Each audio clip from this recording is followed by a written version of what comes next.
do Senhor, irmãos, boa noite. Mais uma noite nós estamos aqui reunidos na presença de Deus, na nossa quarentena do clamor, aqui pelo projeto Atos de Vida. Cada noite nós temos um convidado especial. Boa noite, Lu, paz do Senhor. Nós estamos entrando agora ao vivo, nessa noite de clamor.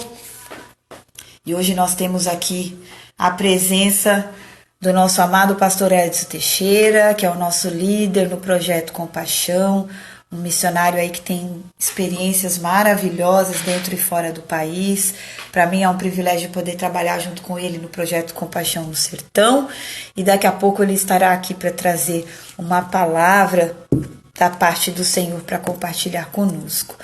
Eu acredito que esse é um momento em que nós temos para aproveitar, né, e estreitar relacionamento com os irmãos de várias denominações, né? Porque é um momento em que nós precisamos estar juntos, ainda que não de corpo presente, né? Ainda que através da internet, da rede social, mas eu creio que é um momento da gente estar sempre unido, né? Paz, Sibeli, tudo bem? Unidos em oração, porque esse é o objetivo, né? Que estejamos sempre em união. A palavra fala que o Senhor ordena as suas bênçãos onde há unidade, onde há união. E muitas vezes nós estamos num grupo grande, podemos até estar cantando a mesma canção, até orando juntos, mas os corações estão separados, né? E o Senhor não ordena a bênção onde há divisão, porque a palavra dele mesmo diz que o reino dividido, a casa dividida, ela não prospera. Então o interessante é estarmos sempre em conexão, estarmos sempre olhando para o mesmo lugar, na mesma direção, com a mesma visão, e o Senhor assim nos abençoa. Hoje eu vi nas redes sociais, meninas, não sei se vocês viram também, irmãos clamando. Paz, Josi, tudo bem, Josi? Eu vi irmãos clamando pelo nosso Brasil, em vários lugares, em várias cidades, nas ruas, nas praças, né, se rasgando diante do Senhor. E eu me lembrei do que aconteceu comigo em dezembro do ano passado. Nós estávamos passando por um momento muito difícil aqui na cidade de Itanhaém, né, município de São Paulo, estado de São Paulo.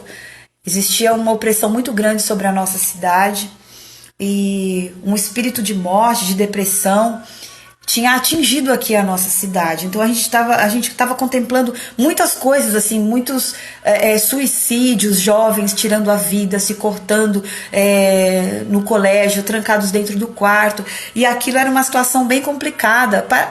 Paz, Senhor, pastor! E era uma situação bem complicada para nós, né, morando aqui, vendo aqueles jovens tirando a própria vida. E bateu um certo inconformismo para com a nossa vida.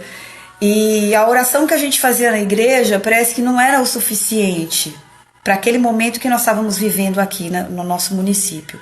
Cada dia era notícia de um jovem que tirava a vida, era um jovem que se trancava no quarto em depressão, e aquilo começou a incomodar a nossa vida e incomodar eu em particular. E orando ao Senhor, Ele me deu a passagem de 2 Crônicas 7,14. Isso foi no início de dezembro de 2019. E aí eu orando sobre aquela palavra, o Senhor me deu uma ordem. Ele falou assim: Esni, recrute os meus guerreiros de oração e clamem pela cidade, clamem pela nação. E eu não entendi, foi como clamar ainda mais pela cidade e pela nação.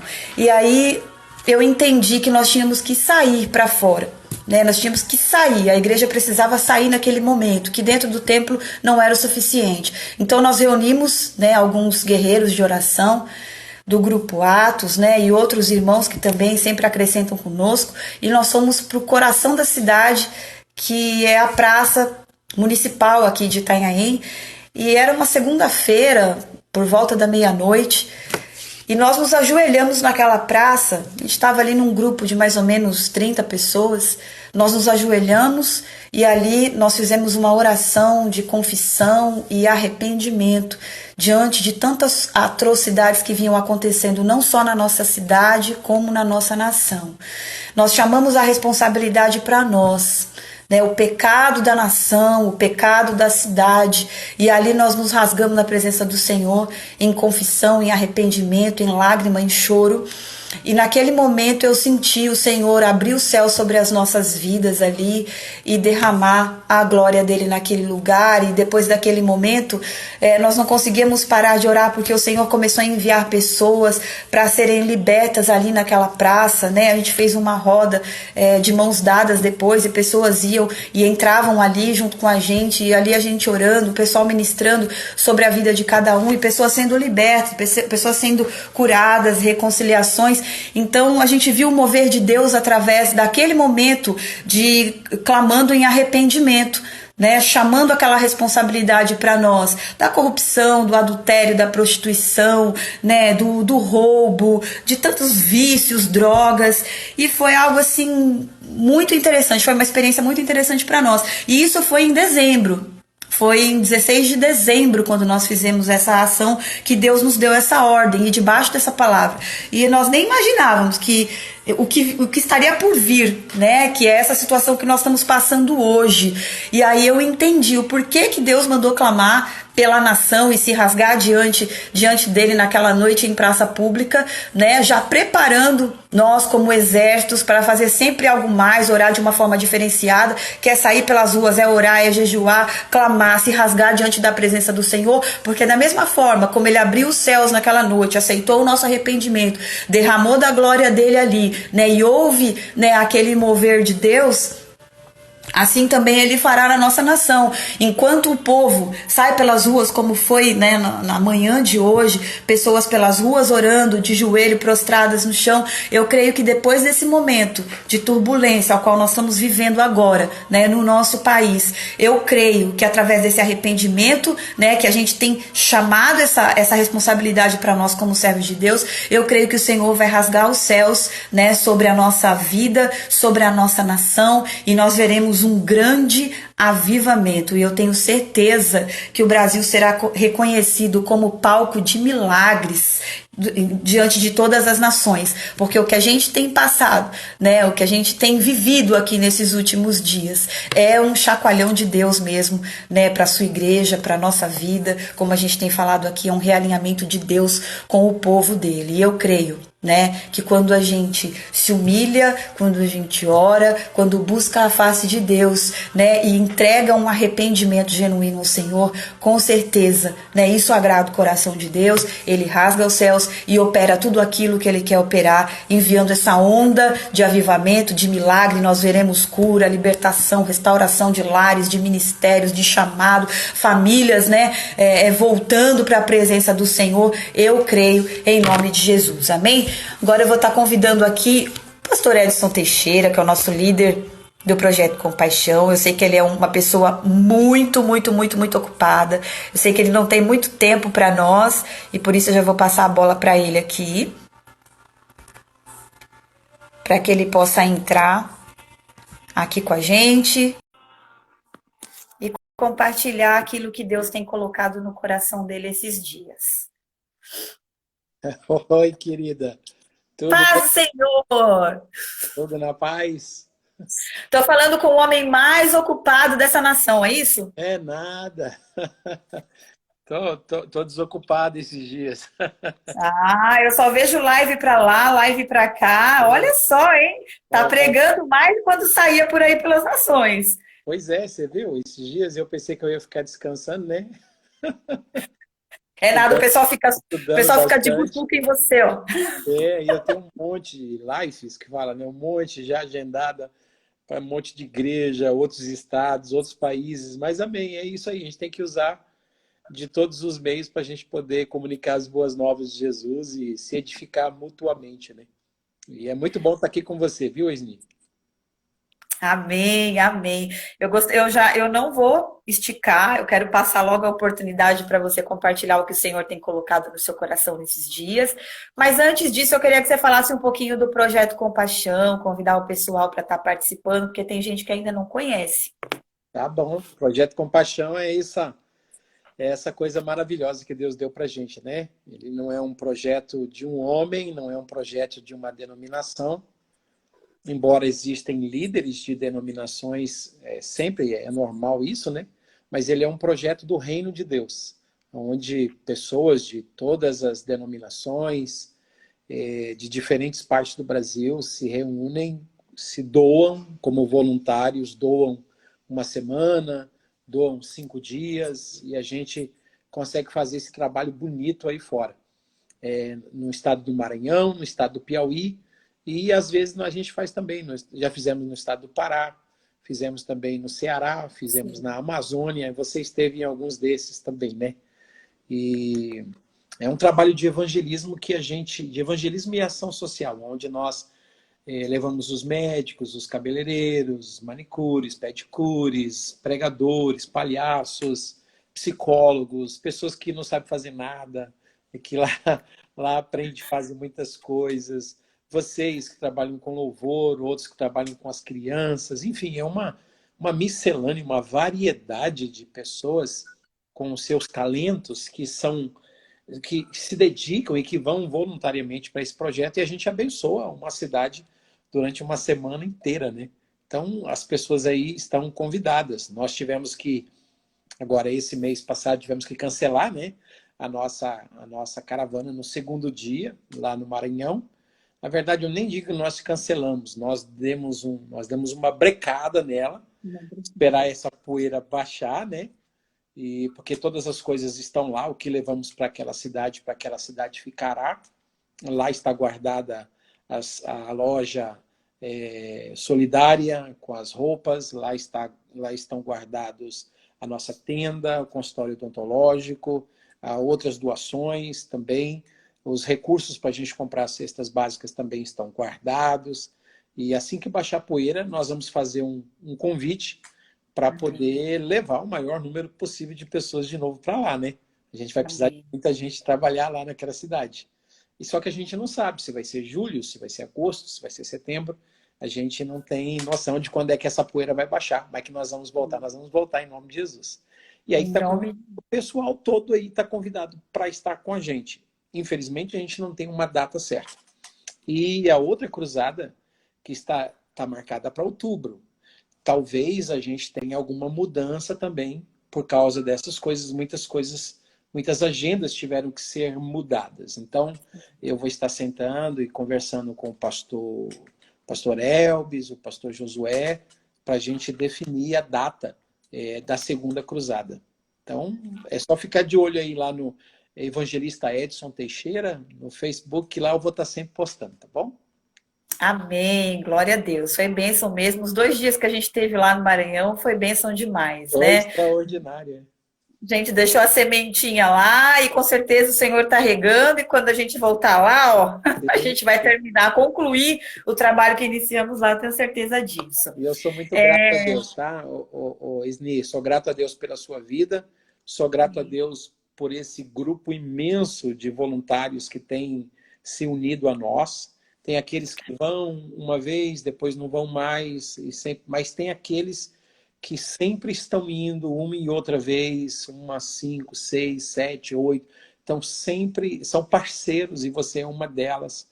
E muitos outros que estão aqui no nosso grupo, no Compaixão, e estão nos assistindo, estão participando agora das redes sociais com a gente, são pessoas que têm nos ajudado e têm nos ajudado muito. Né? Eu louvo a Deus pela vida dessas pessoas. Amém, glória a Deus.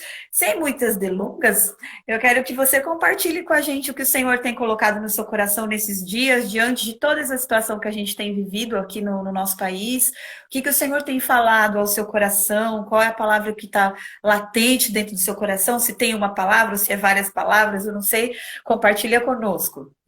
Tá bom, tá bom. Eu quero pensar com vocês, sim. Eu não tenho um texto em específico. Eu acho que no decorrer que a gente vai conversando aqui, ele pode aparecer, como já apareceu aqui na minha testa, na minha mente, lá em Gênesis capítulo 17, né? Nós estamos vivendo um período de muitas impossibilidades. A gente olha para a situação que nós estamos vivendo hoje, muita gente que se julgava grande, muita gente que se julgava poderosa, muitas pessoas que se julgavam donas do seu destino, senhores da sua vida, agora estão tendo que se curvar, estão tendo que brecar, estão tendo que pensar. Esse vírus que tem se alastrado pelo mundo, ele parece que fez a gente desacelerar um pouco, né? Parece que fez a gente dar uma brecada para a gente reavaliar a nossa vida. Muitas pessoas escrevem, muitas pessoas falam com a gente, puxa, onde é que eu estava caminhando? A minha família não estava tendo tanta importância, a minha vida pessoal com Deus, ela estava sendo colocada em segundo plano, eu estava dando mais prioridade às coisas, a futebol, à empresa, trabalho, às coisas da vida. Parece que eu estava envolvido demais com pessoas e envolvido de menos com Deus e com a minha família. Então parece que esse vírus, ele veio assim, pelo menos Deus está permitindo, usando isso, para a gente poder parar e refletir um pouco, né? Para a gente colocar o pé no chão e dizer, Senhor, que o Senhor tenha misericórdia de nós. O texto que você estava dizendo aqui no começo, 2 Crônica 7,14, é uma forma de Deus chamar o seu povo para o arrependimento. Às vezes a gente fica pensando que isso é o apocalipse de Jesus para o mundo, né? Mas a gente sabe que o apocalipse de Jesus para o mundo, ele só começa no capítulo 6 de Apocalipse. Então, ali, do capítulo 6 para frente, a gente vê um apocalipse, ou seja, um juízo para o mundo. Mas a gente esquece que tem o capítulo 2 e o capítulo 3 do Apocalipse. E o capítulo 2 e o capítulo 3 do Apocalipse não é um apocalipse para o mundo, né? É um apocalipse para as igrejas. Ou seja, não é um juízo para o mundo, é um juízo para as igrejas. Todas as 7 igrejas, elas são exortadas por Jesus e a todas elas há uma palavra forte de Jesus dizendo: quem tem ouvidos, ouça o que o Espírito está dizendo às igrejas.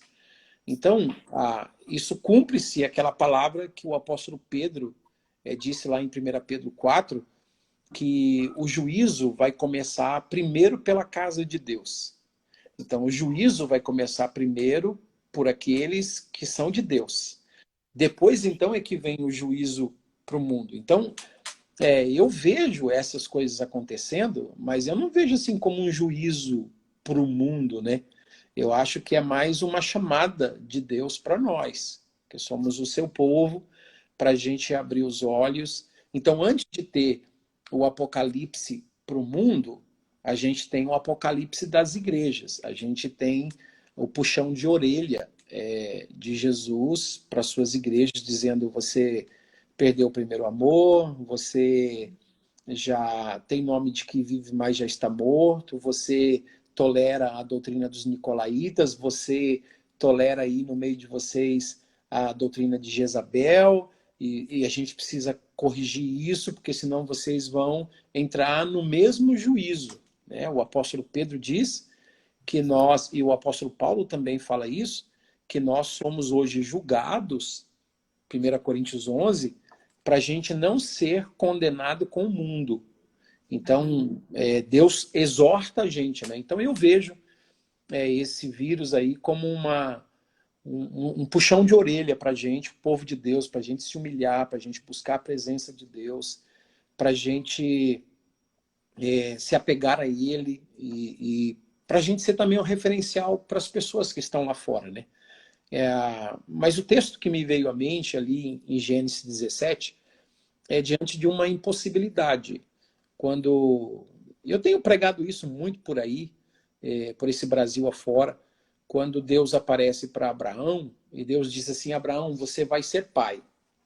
E o interessante é que o Abraão dá risada, né? Em Gênesis 17, e eu acho que é o versículo de número 17, eu estou com a minha Bíblia aqui, você pode me acompanhar ou apenas ouvir a leitura, mas em Gênesis 17, quando Deus diz para Abraão, você vai ser pai, é isso mesmo, o versículo 17, o Abraão se prostra e com o rosto em terra, mas ele se prostra com o rosto em terra apenas para dar risada. Ele riu-se e ele disse consigo mesmo, a um homem de 100 anos há de nascer um filho, e ainda olha para sua esposa Sara e diz assim, e dará à luz Sara com seus 90 anos. Então, Deus está falando que vai fazer alguma coisa na vida de Abraão, só que o Abraão não consegue acreditar no que Deus está dizendo que vai fazer, porque Abraão está olhando para suas incapacidades, para aquilo que ele não pode mais fazer. Eu acho isso aqui interessante, porque lá no capítulo 15, quando Deus diz que faria de Abraão uma grande nação e que o herdeiro dele não seria o Eliezer, o Damasceno, mas seria um filho. Deus iria dar um filho. Deus diz no versículo 4, gerado de ti. Diz o versículo 6 que o Abraão creu em Deus. E creu Abraão no Senhor. Só que em Gênesis 15, Abraão tinha 75 anos de idade. Então, quando Deus disse assim para ele, você vai ser pai, aqui em Gênesis 15, ele não tem dificuldade de acreditar. Porque ele olha para a capacidade dele. Ele diz, não, eu posso ser pai, eu posso ter um relacionamento sexual com a minha esposa Sara, Sara vai ficar grávida, então eu vou ser pai, então eu creio no que Deus está falando. Então ele crê no que Deus está falando, porque ele tem capacidade de cumprir o que Deus está falando. E esse é o nosso problema, sabe? A gente consegue acreditar em Deus quando a gente tem em nós a capacidade de tornar possível aquilo que Deus está falando. E por isso que a gente perde a maioria das bênçãos, porque Deus sempre age no sobrenatural. Deus sempre tem uma palavra. Basta você ver o chamado de todos os homens e você vai ver que o chamado deles humanamente era impossível. O Moisés não tinha mesmo condições. O Gideão também não tinha condições. O Isaías não tinha condições. O Pedro não tinha condições. Todo chamado de Deus é sobrenatural, vai além de nossa capacidade. Se ele depender da nossa capacidade para a gente fazer alguma coisa, ou se nós dependermos da nossa capacidade para fazer alguma coisa, com relação ao reino de Deus, as coisas não vão acontecer. Verdade. E nós estamos acostumados em acreditar em Deus somente quando ele fala aquilo que a gente olha para o dinheiro que a gente tem na conta bancária, a gente olha para os amigos que estão ao nosso redor, a gente olha para as possibilidades que estão diante de nós, pela capacidade, inteligência que a gente tem. Então, quando a gente vê Deus falando alguma coisa, que a gente olha para nós e diz assim, eu dou conta de fazer isso, a gente crê. A gente não tem dificuldade de crer. Eu chamo isso de muletas, né? A gente vai se apoiando nessas coisas. E aqui em Gênesis 15, Deus vê isso em Abraão. Então Deus tem que arrancar essa muleta de Abraão. Porque Deus quer fazer um milagre. O filho vai ser um filho que vai vir por meio de milagre, não vai vir pela força humana de Abraão. Então Deus tem que esperar Abraão se desvencilhar de todas as muletas para não ter mais aonde apoiar, a não ser na palavra de Deus. E às vezes Deus permite essas coisas acontecerem com a gente para a gente também perder as nossas muletas, para a gente perder os nossos pontos de apoio, para a gente perder as coisas nas quais a gente confia. Deus quer fazer milagres, só que ele está vendo que a gente está apoiado em algumas coisas. E se ele fizer um milagre, a gente apoiado nessas coisas, quem vai receber a glória são essas coisas. Verdade. Não é Deus que vai receber. Porque a gente está apoiado como Abraão apoiava-se na sua própria capacidade física. Aí então, os anos vão passando, 75, 80 anos, 85 anos. Com 86 anos a gente sabe que aqui no capítulo 16 o Abraão tem esse problema com Agar, quando Sara percebe e diz assim, olha, Abraão, se Deus diz que você vai ser pai, então vai ser pai, mas não vai ser comigo. A gente vai ter que arrumar uma barriga de aluguel aqui, e você deita-se com a minha serva Agar, e aí a gente vai cumprir o que Deus prometeu, mas só que não vai ser comigo, vai ser com uma outra mulher. E a gente sabe que nasceu um Ismaelzinho, que é um espinho até hoje para as gerações, porque a Sara achava que Deus precisava de uma ajudinha, né? Deus precisa de uma ajuda. E a gente também vive pensando que Deus precisa da nossa ajuda, né? A gente vive criando Ismaelzinhos por aí, e muitas pessoas estão com o nome no SPC, no Serasa, sei lá, outras coisas aí, porque são pessoas que agiram, entre aspas, pela fé. Eu compro e Deus paga, porque Deus disse que vai cuidar de mim, né? Então a gente vai tentando dessas ajudinhas para Deus, a gente vai quebrando a cara. E Deus vai tendo paciência com a gente. Aí no capítulo 17 de Gênesis, o Abraão está com 99 anos. Ele já não é mais um cara de 75 anos. Ele é um homem de 99 anos. Aí vem Deus e diz assim: Abraão, você vai ser pai. E aí você não vê que a ação dele é a mesma de Gênesis 15. Em Gênesis 15 ele diz: eu creio. Mas ele cria na capacidade dele. Agora, em Gênesis 17, ele é um senhor de quase 100 anos, ele está com 99 anos, vai fazer 100 anos. Ele chega até a dizer aqui, em Gênesis 17, é um homem de 100 anos, vai nascer um filho. Então, ele pega os 99 anos dele e imagine grávida, a Sara grávida, dali 9 meses, ele vai estar com 100 anos já. Ele vai dizer: com 100 anos eu vou ser pai? É impossível. E ele começa a dar risada. Por quê? Porque agora ele não tem mais essa capacidade de confiar nele. Ele olha para ele e o físico dele não tem mais força alguma para ser pai. Então ele tem que dar risada. E parece que Deus leva a gente nesse nível. Se ele não te levou ainda, aguarde, porque ele vai te levar. Ele arranca as nossas muletas. Ele é especialista em arrancar as nossas muletas. Você sabe disso, né? Ele arranca mesmo. E aí o Abraão começa a dar risada.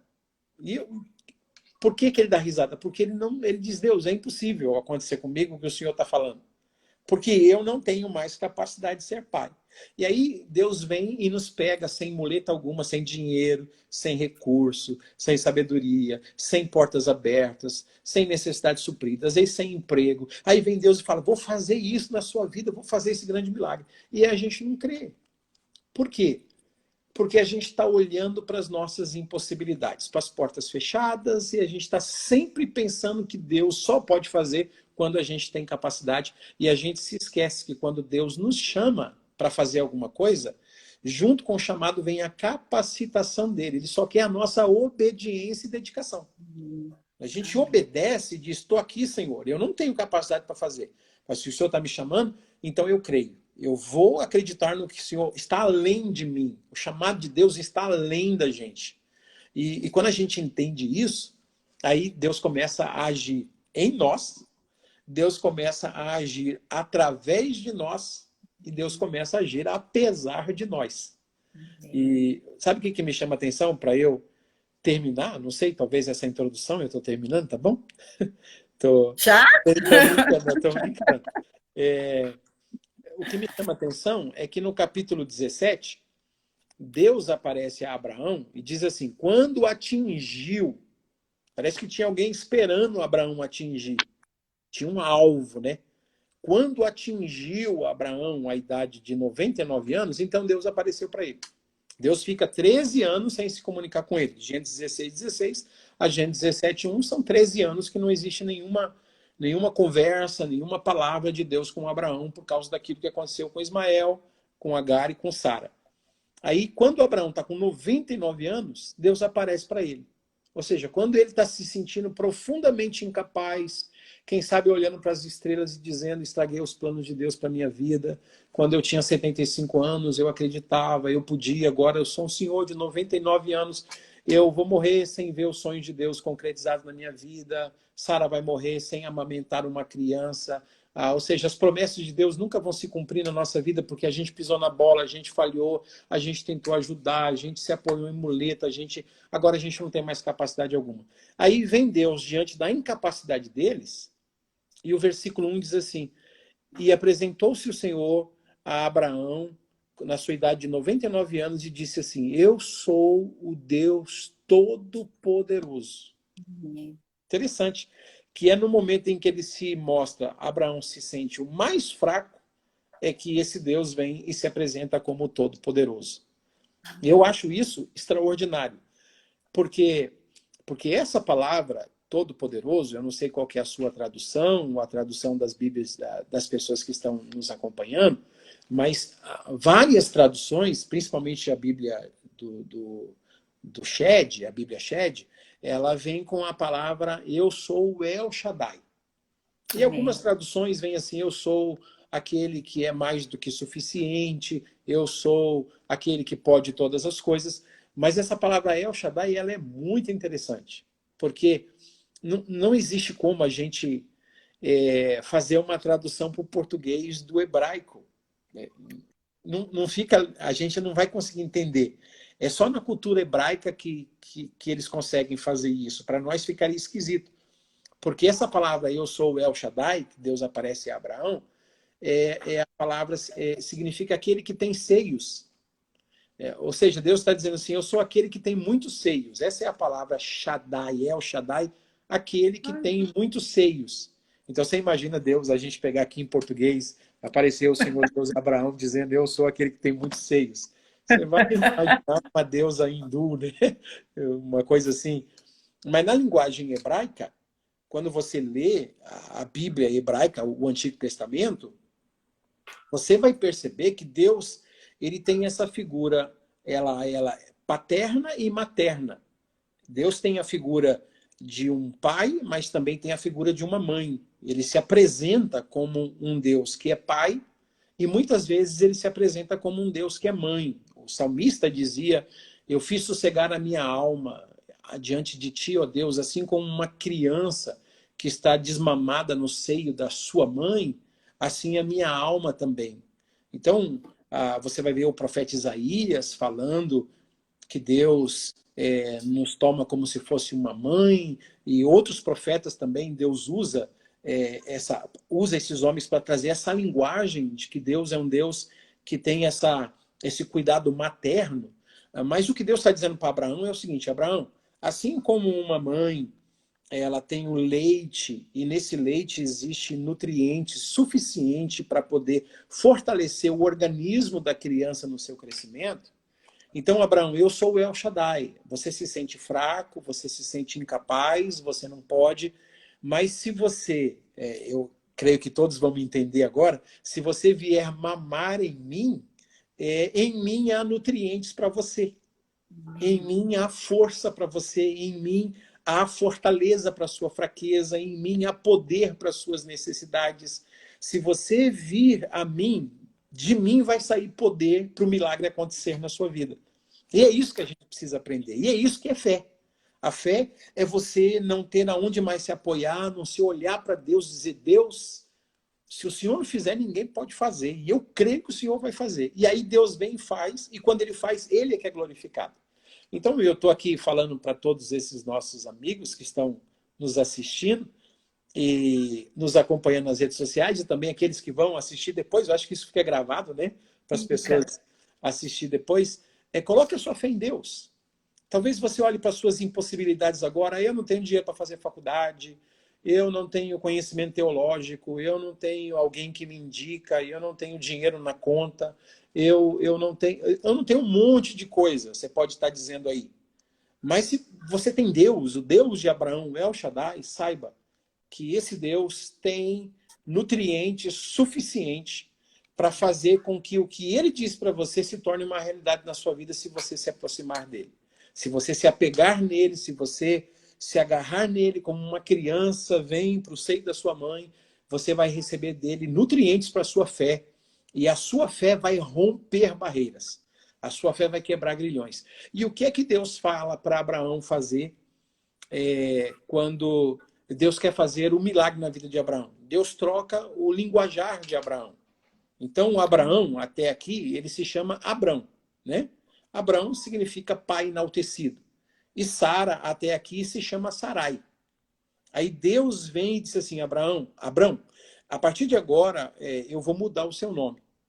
Você não vai se chamar mais Abrão, que significa pai exaltado. mas você vai se chamar Abraão, que significa pai de uma multidão de nações. Sarai, você não vai se chamar mais Sarai. A partir de agora, você vai se chamar Sara. Então, a primeira coisa que Deus faz em Abraão, para que esse poder de Deus se manifeste em sua vida e através da sua vida, vencendo toda fraqueza e impossibilidade, é mudar o linguajar de Abraão. E Deus tem que mudar o nosso linguajar também. Então, tá lá um velhinho de 99 anos e todo mundo chama ele de Abrão, e agora ele diz assim, não, pessoal, não me chame mais de Abrão. A partir de agora, vocês vão me chamar de Abraão. E o pessoal começa a dar risada dele. Porque eu acho que o velhinho tá ficando tantã, né? Porque um homem de 100 anos não quer mais se chamar de Abrão, mas quer ser chamado de Abraão, que é o pai de uma multidão, as pessoas vão olhar e vão dizer, é pirou. Mas não é. Ele está se programando conforme Deus quer que ele seja programado. E agora ele está falando a linguagem de Deus. Deus diz, não é mais Abrão. As pessoas vão dizer, é Abrão. E Abraão disse, não, agora é Abraão, porque eu vou falar conforme a palavra de Deus. Não é mais Sarai, agora é Sara. Uma mãe de uma multidão, uma senhora de 90 anos com um homem de 100 anos. Imagine os dois dizendo, vamos ser pai de uma multidão. Mas eles estão falando o linguajar de Deus. E falar o linguajar de Deus vai contra o sistema que está aí nesse mundo hoje, que é um sistema incrédulo, que é um sistema de medo, que é um sistema de limitações, que é um sistema de que você não pode, de que você não consegue, de que você não chega, de que você não vai ver o milagre, de que a porta não vai se abrir.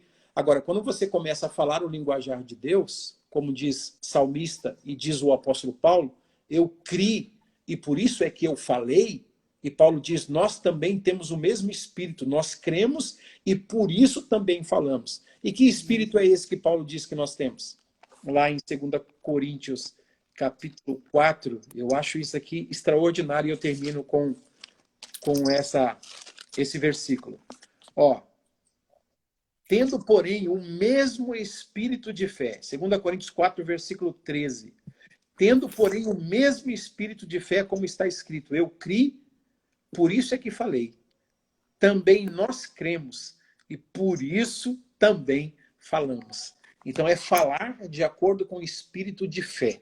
É aprender como Abraão, que é chamado como o pai daqueles que têm fé, daqueles que acreditam em Deus. E nós aprendemos com Jesus, o autor e o consumador da nossa fé, ao usar essa linguagem. Então que Deus abençoe a todos vocês.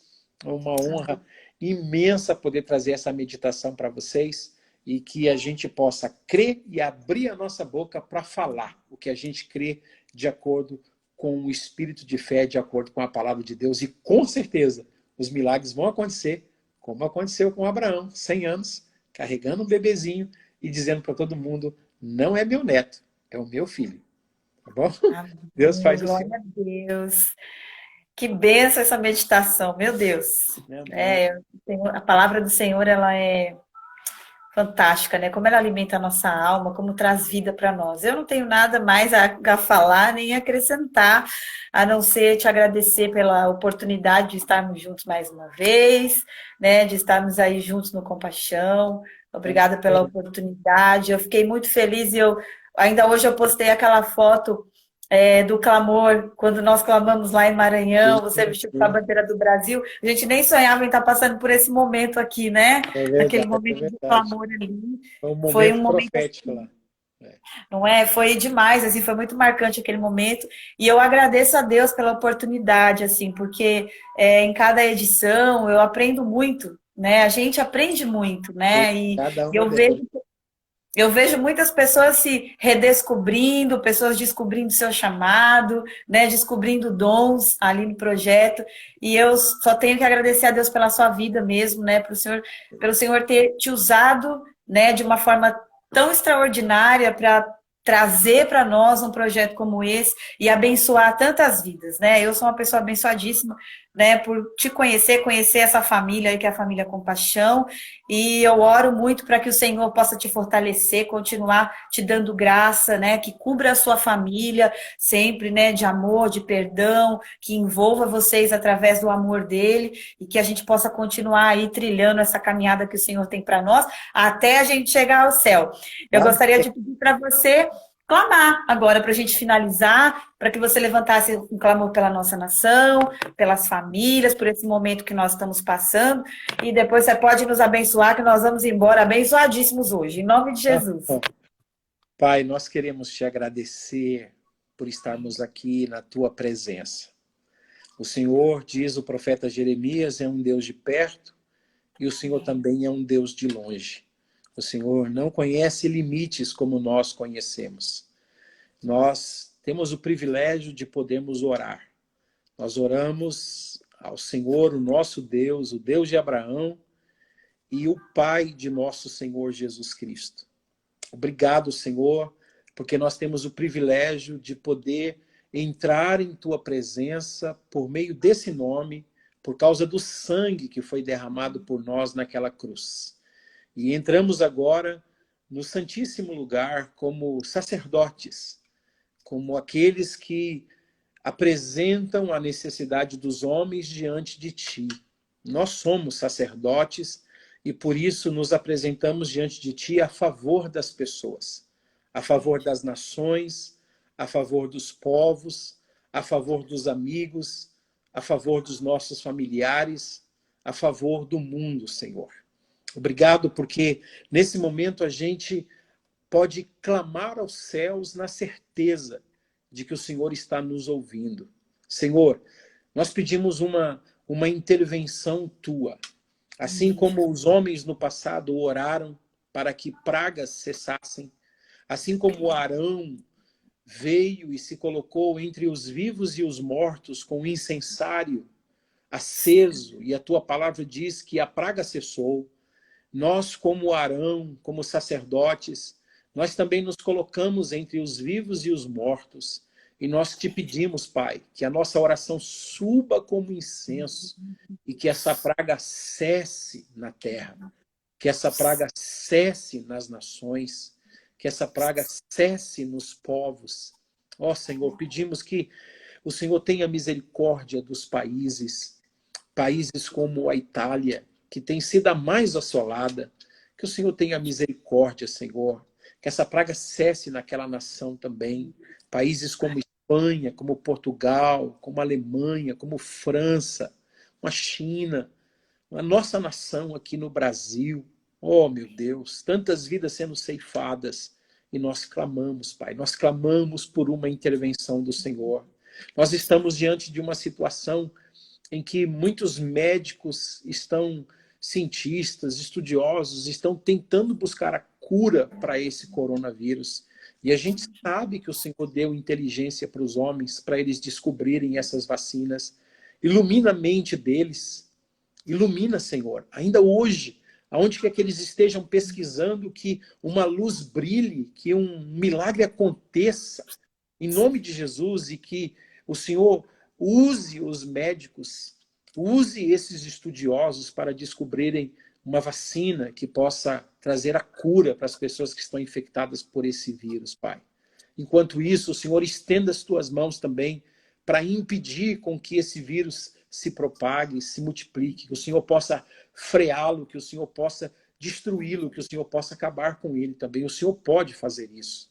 Nós estamos como Abraão, nós não podemos, mas o Senhor pode. O Senhor é o Deus Todo-Poderoso, o Senhor pode agir. Muito obrigado, Senhor, por podermos orar. Eu abençoo as famílias do Brasil, eu abençoo o nosso presidente, abençoo os ministros, abençoo os senadores, os governadores, os prefeitos, os vereadores, os deputados.